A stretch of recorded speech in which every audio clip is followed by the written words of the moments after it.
ఆలోచించబడతావో అప్పుడు నీకు సమాధానం, నీ హృదయంలో సమాధానం ఉంటుంది, నెమ్మది ఉంటుంది, నెమ్మది ఉంటుంది.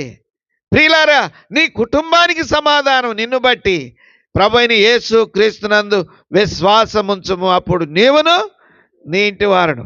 ఎప్పుడైతే నువ్వు సమాధానపరచబడతావో నీ ఇంటికి సమాధానం. అందుకనే దేవుని యొక్క వాక్యంలో ఆ మాట కూడా ఉంది, నీకును నీ ఇంటికి నీ కలిగిన అంతటికి క్షేమం. అంటే సమాధానం పర్యాయ పదం. క్షేమమగును గాక అంటే ఏంటంట? సమాధానం కలుగును గాక. ప్రియులారా, నెమ్మది లేకుండా ఉన్నారా?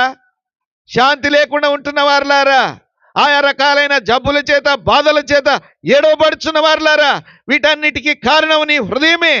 నీ హృదయంలో ఉన్న పాపాన్ని తీసివేయటానికి వచ్చిన వాడే ప్రభువైన యేసుక్రీస్తు వారు. అందుకనే